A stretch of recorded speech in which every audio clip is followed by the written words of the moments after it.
Yeah, I want to talk a little bit about the narrative because for sure. something that was said at the press conference of Eubank Ben uh, has stuck with me because I thought it was a profound statement.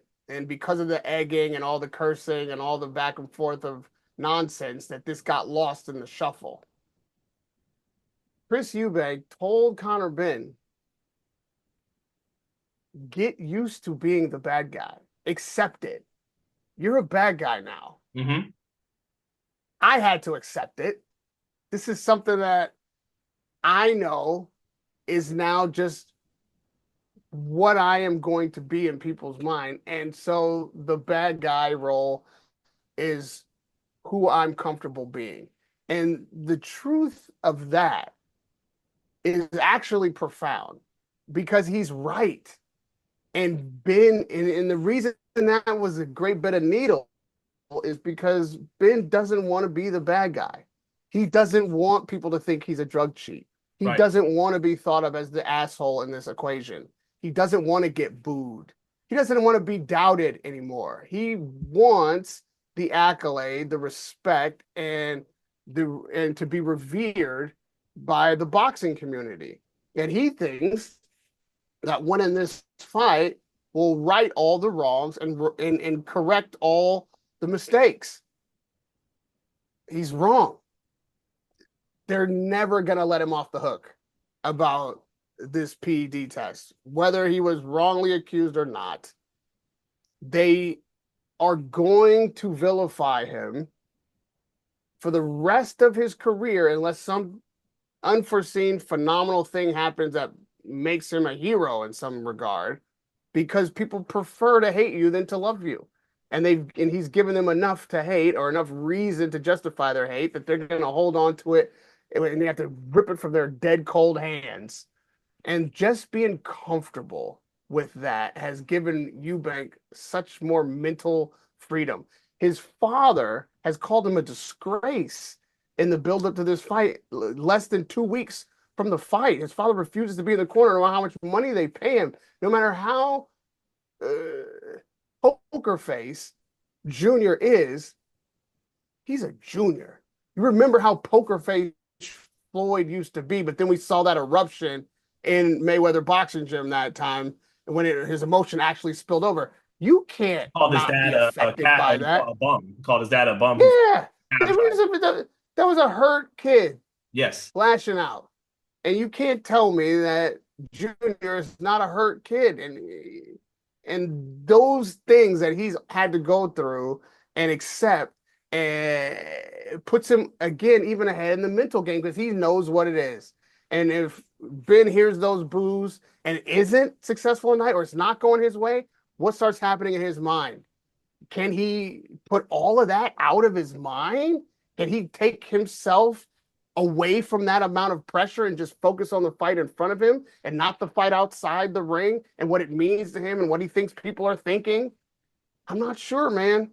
Is this what brought tears to the eyes of Ben Whitaker? Because these guys don't want to be heels. They don't want to be villains. And it's the very few that embrace it or figure out that that's just their plight. And now it's not only who they're going to be, but what they're going to use to get as much out of the black hat as possible. That's a hell of a thing to have to accept that people are definitely going to just keep hating me no matter what I do. You know, I've been through it to some degree myself. They love me, they hate me, they love me again, they hate me. And now I guess depending on who you ask, it's 50-50. But obviously, my big viral moment, for a while there, no matter what I said or how I explained it, people were gonna hate me. And there are people who still hate me or think of me in a certain way because of that interaction with Wilder, no matter what I say or how I can make sense of the misunderstanding of that moment, that's what they're gonna hold on to. I have to accept that. If you want to be liked, or God forbid, if you need to be loved by the public, that is a tough, tough way to live, especially as a fighter. I agree. I agree and pick up on what's profound there. It's almost as if Chris Eubank, we talked earlier about how if this fight could play out as man versus boy in the ring, from the size to the experience, and outside of the ring playing Conor Benn like a fiddle. And it's almost like Chris Eubank Jr. is saying, "Hey, bro, I'm literally you 8 years from now. Like we are the same person in a lot of ways. I have made the trek that you are still in the middle of, and trust me, bro, like this is where it's headed. This is how it goes, This right? Like is where you're gonna end up. Yeah. so right, and after I whoop that ass, you'll understand a little bit more of why I am the way I am and all that. Problem for that is for Chris Eubank Jr., it was a self-fulfilling prophecy.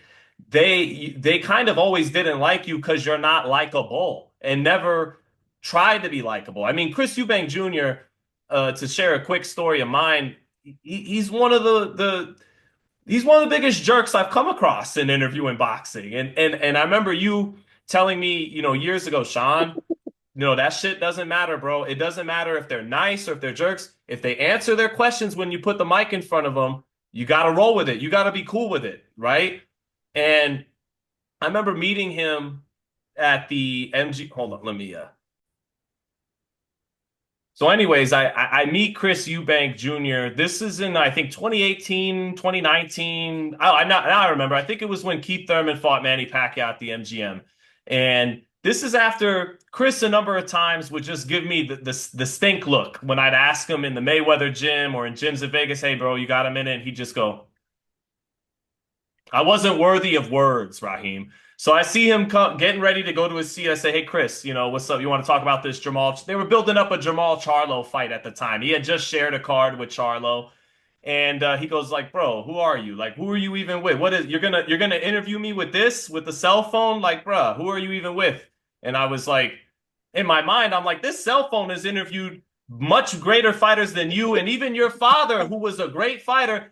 This cell phone has interviewed some great fighters, my man. But anyways, I told him what I told him, and he did the interview. He did the interview. So shout out for that. I say all that to say he is maybe to a degree in a dark way, seems to be achieving his own self-actualization. And when he tells Conor Benn at their press conference, "Look, we're basically both viewed upon as a couple of knobs, right? That's the right terminology. We're both looked at as a couple of knobs. I know that I am, right?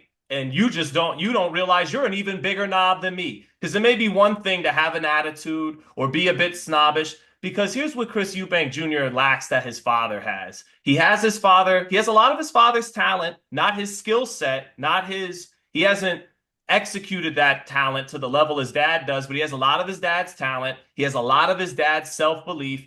He just lacks his dad's, and he has a lot of his dad's narcissism, but he just lacks his dad's class.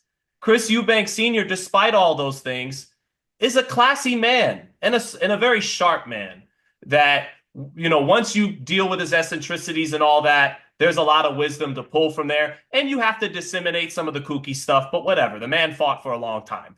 So, but in being honest about what he is, to me, for the first time, it makes him kind of likable. It makes him the anti-hero, right? You think you're a babyface, Conor Benn. I know what I am. I'm a jerk, right? And in admitting that, it takes a little bit of maturity and self-awareness to say that about yourself. So in admitting it, now I like you a little bit. Now I like you a little bit for being honest, right? But the difference Mm. is you're not a heel, Chris, because yeah, sure, because you're your father's son and all this stuff. You're a heel because you used to carry the IBO belt around like it was an actual world title. You're a heel because you're a heel.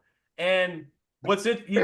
And Conor Benn, he at least desires, if not executes, he desires to stand for more traditionally likable personality traits and character traits. He wants to. But Chris Eubank is telling you, mate, the problem is you can't stand for any of that stuff. You can't be the baby face if you're a fucking cheater. You're actually the bad guy, and I'm the anti-hero good guy.